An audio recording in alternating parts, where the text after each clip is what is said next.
Nouvelle chronique aujourd'hui, pop culture, avec la prochaine convention sur laquelle je vais me rendre, en l'occurrence le TGS Pau, qui a lieu le 3 et 4 octobre au Parc des Expositions de Pau, dans le 64.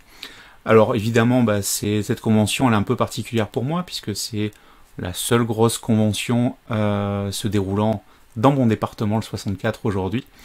Et en plus, cette convention a une autre particularité, c'est qu'en cette période de Covid, c'est la seule dans le sud-ouest à se maintenir, et pratiquement la seule au niveau français, parce qu'avec le Covid, souvent les grosses conventions sont sur des grosses villes. Qui dit grosse ville dit malheureusement gros taux de Covid. Et là, pour l'instant à Pau, la limitation est restée à 5000 visiteurs, donc le TGS Pau peut se maintenir, et ce sera l'occasion, avant Noël, peut-être la seule occasion, de participer à une convention dans le sud-ouest. Donc c'est l'occasion d'y aller pour tous les fans de conventions, de culture manga, jeux vidéo et autres, et des mondes de l'imaginaire, de se retrouver une dernière fois, avant probablement un hiver qui risque d'être très calme sur ce type de manifestation. Alors ce que je vous propose, c'est qu'on va jeter de suite un œil sur le programme et les invités de cette manifestation. Donc voilà la page des invités du TGS Pau. Alors comme on voit, un menu assez classique. La web-série, enfin le principe de web-série, les auteurs, illustrateurs, youtubeurs, comédiens, musique, jeux vidéo, cosplay. Voilà, on retrouve les grandes thématiques classiques sur les manifestations de pop culture et autres mondes de l'imaginaire. Donc on va retrouver les noobs, donc la web-série toujours numéro 1 sur les plateformes type YouTube. Les Noobs, c'est une série maintenant qui a plus de 10 ans, mais qui continue à avoir de l'actualité, qui reste la seule série française à avoir été titrée, oui c'est ça, titrée au niveau international, puisqu'elle a eu un prix à Hollywood il y a quelques années. Et donc ce sera l'occasion de prendre des nouvelles de l'équipe, des projets qu'ils peuvent avoir autour de la franchise, et donc d'en savoir un petit peu plus sur cette aventure. On va avoir un éditeur, les éditions Suren, qui proposent notamment pas mal de livres d'auteurs français en fantasy, en science-fiction. Donc là, on retrouve quelques auteurs qui sont invités. On va retrouver Gastronogeek pour le côté YouTuber, puisque Gastronogeek il sort des livres, mais c'est aussi un YouTuber cuisine qui mélange les cultures des mondes de l'imaginaire et la cuisine. Donc quelqu'un qui est tout à fait à sa place dans cette manifestation, tout comme Miss Jirachi, youtubeuse de jeux vidéo, qui sera également présente en dédicace pendant la convention. Petite particularité chez TGS, maintenant depuis plusieurs années, c'est qu'on retrouve des invités en lien avec la société AB Productions. Alors pour les plus jeunes, AB Productions, ça évoque peut-être pas forcément grand-chose. Pour les vieux comme moi, un petit peu plus, puisque c'est la société qui produisait notamment le Club Dorothée dans les années 80-90, et qui, quelque part, a participé à la grande présence de la culture japonaise, des mangas et des animés japonais à la télé. Alors il y en avait bien avant, avant le Club Dorothée. Le Club Dorothée, si je ne me trompe pas, c'est 2007-2017. Avant, on avait déjà Dorothée sur Récréa 2, c'était sur la deuxième chaîne, Antenne 2. Voilà, c'est une histoire de vieux. Et on avait eu d'autres dessins animés déjà japonais avant. On avait eu du Albator, on avait eu du Goldorak, on avait eu quoi du Candy par exemple. Et c'est vrai qu'en 2007, quand le Club Dorothée est arrivé, c'était quasiment exclusivement que de l'animé japonais à 3, 4, 5, 6 séries par jour. Et donc c'est vrai que ça a mis énormément ces productions-là en avant. Donc quelque part, certains trouvent que ces invités-là ne sont pas forcément légitimes sur ce type de manifestation. Moi, je dirais tout simplement que la pop culture, dans pop culture, il y a le mot populaire, et que AB Productions a fait de l'émission populaire. On aime ou on n'aime pas, c'est un fait. Je ne pense pas que la présence des animés, des mangas dans nos librairies, à la télé, etc., serait telle qu'elle est aujourd'hui s'il n'y avait pas eu ces 10 ans de production AB avec beaucoup de contenu issu des studios japonais. Alors on a 3 invités. On a Gérard Salessès qui est le compositeur principal des génériques qu'on a pu avoir sur ces animés et ces émissions faites par AB Productions. On a Jean-Luc Azoulay, le A de AB Productions, qui est donc un des fondateurs de cette société, un monsieur de la télévision, clairement, qui, je l'espère, nous fera une petite conférence pendant la manifestation. Le programme des animations n'est pas sorti, alors je m'avance peut-être, mais pour moi, sa place, elle est dans une conférence, clairement. Et j'avoue que j'aurais probablement des questions à lui poser et savoir un petit peu qu'est-ce qu'il pense de l'avenir de la télévision. On le voit bien aujourd'hui, hein, la télévision en flux perd de la place au profit de la télévision à la demande, des plateformes de contenu en ligne comme Netflix ou Amazon. Comment lui se place par rapport à cela et voilà, et cette évolution de la télé, voilà comment il le vit. Moi, je pense que ça peut être intéressant avec quelqu'un qui fait de la télévision depuis plusieurs décennies, d'avoir des échanges sur ce sujet-là. Et puis, on va avoir l'atout charme de ce trio AB, c'est Elsa Esnoult, que je ne connaissais pas du tout avant de préparer cette émission, j'avoue, donc qui est chanteuse et comédienne. Chanteuse, j'avoue que je ne l'avais jamais entendue, mais son genre musical est probablement pas dans les bibliothèques musicales que j'écoute. Par contre, ce que j'ai vu, c'est qu'elle en est à son 4e album, qu'elle a été plusieurs fois disque d'or. C'est qu'indéniablement, il y a un public pour son travail.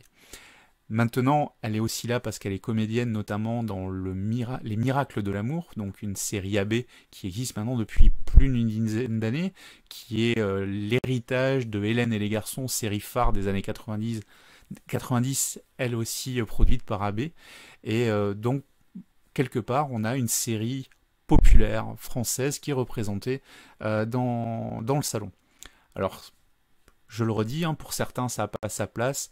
Clairement, moi, si on avait des invités, moi, je sais pas, de Plus belle la vie ou comme ça ne me choquerait pas plus outre mesure, si ce n'est que c'est vrai que la petite difficulté, c'est que bien souvent, dans les allées, les cosplays qu'on va rencontrer, c'est des cosplays d'animés japonais, rarement des cosplays de SOP comme Plus belle la vie, comme Les Miracles de l'amour ou Des Feux de l'amour.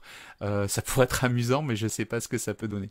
Donc c'est vrai que le mélange des genres peut surprendre. C'est en tout cas un choix qui a été fait par TGS depuis plusieurs années. Pour avoir vu l'an dernier, il y avait déjà 2 invités AB au TGS Po. En l'occurrence, c'était José d'Hélène et les garçons et Annette de Premier Baiser. Alors c'est le nom des personnages qu'ils incarnaient.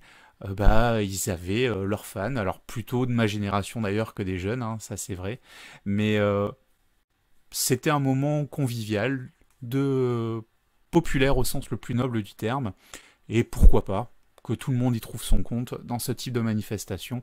Le geek n'est pas connu pour être, j'allais dire fermé, plutôt être ouvert et être dans le partage, donc ça a tout à fait sa place. Donc d'autres auteurs, bien évidemment, et puis un petit volet cosplay, ça s'impose sur ce type de manifestation. J'avoue que c'est une des attractions qui m'intéresse le plus, moi, dans les conventions. Bon, notamment parce que c'est joli, mais aussi parce que comme je fais de la photo et de la vidéo, et de la photo de cosplayer, c'est quand même quelque chose de très agréable à faire, parce que le travail est beau, parce que les modèles font tout pour que leur travail soit le plus magnifique possible. Et puis de la vidéo aussi, j'aime bien capturer les prestations sur scène. J'essaie de le faire à plusieurs caméras pour avoir plusieurs angles et donner de la vie à la prestation quand on n'est pas sur place. Et c'est vrai que le cosplay, c'est vraiment un art complet, puisque c'est autant un travail de conception, de couture, de craft, donc de bricolage, en tout cas de fabrication d'objets, d'artifices, qu'un travail finalement de mise en scène, de roleplay, d'acting, donc de jouer la comédie sur scène pour incarner son personnage, raconter une histoire en 1 minute 30 en général, c'est à peu près le temps moyen qui est pratiqué. Et là donc on va avoir un jury pour le concours cosplay du samedi, avec Chouchou Geekart, Tsukio Cosplay et Dowsy Cosplay, qui sont toutes les trois des finalistes de la CFC, donc de la Coupe de France de cosplay.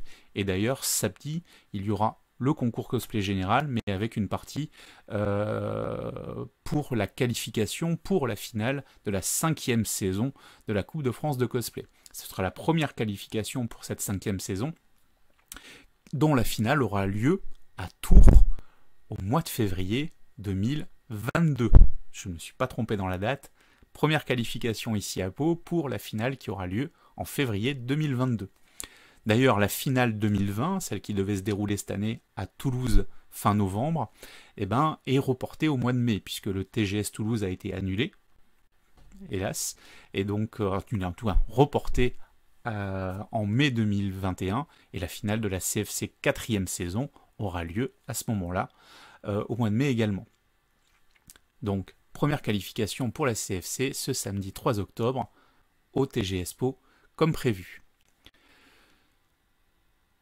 Juste petite particularité de la CFC, c'est que la notation se fait non pas de façon aléatoire, elle est de 50% sur la qualité du costume et 50% sur la prestation. Alors c'est là où bien souvent c'est un peu compliqué quand on est spectateur et pas très aguerri de faire la différence. On peut avoir quelqu'un avec un super beau costume, mais si c'est une potiche sur scène, finalement il a peut-être 10 sur 10 sur le costume, mais il a 0 en presta. On peut avoir quelqu'un qui est extrêmement à l'aise sur scène et qui a, pardonnez-moi l'expression, mais un torchon sur lui. Il peut avoir donc un 10 en prestation, mais un 0 en costume. Et tout l'intérêt de la CFC, c'est que pour avoir la meilleure note possible, il faut exceller dans les deux genres. Et c'est ça qui, bien souvent, est pas toujours bien compris sur ce type de compétition. Parce que beaucoup de concours cosplay, c'est grosso modo 70-80% sur le costume, 10-20% sur la prestation. C'est pas le cas pour la CFC, et c'est ce qui rend la compétition, je pense, d'autant plus intéressante, parce que c'est vraiment une mise en avant de qualité complète, artistique, pour chaque participant. Donc je vous invite à bien être là le samedi notamment, mais vous pouvez être là le dimanche aussi bien sûr, puisqu'il y aura le défilé cosplay, qui est, bon, certes pas une compétition, mais qui permet justement de se défouler et d'avoir peut-être des choses plus amusantes sur scène. Donc voilà, petite remarque donc pour les cosplayers, le cosplay, il va être possible de faire de la photo cosplay, sur scène évidemment pas de masque, puisqu'ils sont tout seuls, et pour la prestation c'est quand même plus agréable. Du shooting photo cosplay, pas de problème, à partir du moment où on s'isole et que la séance est bien encadrée, c'est-à-dire que il n'y a personne autour, que le cosplayer n'a pas son masque mais qu'il ne court aucun danger et que le photographe respecte les distances, etc. Donc plutôt réservé, on va dire, aux gens habitués, plutôt que voilà, si vous êtes dans les allées, la photo elle se fera avec le masque par sécurité. Donc petit tour, vous avez vu de tous les invités qu'il y a, donc du français avant tout, puisque avec les conditions sanitaires, c'est compliqué en ce moment de faire venir des gens de l'étranger, qui plus est la star américaine dont on a l'habitude au TGS Pau, cette année, c'est pas possible. Mais du coup, on va tous parler français, on va tous pouvoir discuter, échanger sereinement, et donc profiter au maximum de cette convention un peu atypique, mais en tout cas qui sera là, et qui nous permettra de passer l'hiver au calme, puisque il semblerait que ce type de manifestation soit quand même très peu probable pendant tout l'hiver, vu les avancées du Covid qu'on peut voir ces derniers jours. Donc, dernier petit conseil, pensez bien à prendre votre billet à l'avance, non pas qu'il n'y aura pas de caisse à l'entrée, mais c'est le meilleur moyen d'éviter de faire la queue. Et donc, si on fait la queue, on stagne. On peut avoir froid en plus, parce que l'hiver est en train d'arriver, très clairement, mais c'est surtout que on va se mettre plus en danger à stagner, à faire la queue, même si on respecte un maximum les distances. Prenez votre billet à l'avance, comme ça vous passez, vous présentez votre billet, clic-clac, c'est fait, vous êtes dans la convention. Ticket 1 jour ou 2 jours, comme d'habitude. Donc, le meilleur moyen d'en profiter, c'est de le prendre à l'avance, et d'arriver et de profiter immédiatement de la manifestation. Alors, juste, on va jeter un petit coup d'œil sur les activités qu'il va pouvoir y avoir. Bon, il y a un espace jeux vidéo, je sais que notamment il y a un espace Nintendo, des voitures en exposition, il va y avoir des stands, voilà, il y a une exposition Harry Potter, une exposition Marvel, de l'e-sport, avec voilà, une grande LAN party avec l'Azerty Club local, qui est une association locale de jeux vidéo en réseau qui fait du tournoi, un atelier Gundam, l'espace Nintendo, voilà, de la VR, un espace Dragon Ball. Voilà, il y a vraiment pour tous les genres, pour tous les centres d'intérêt de tout le monde. Donc de quoi passer une ou deux journées bien remplies entre passionnés, tout en respectant les consignes de sécurité et en portant le masque, dans l'intérêt de tous.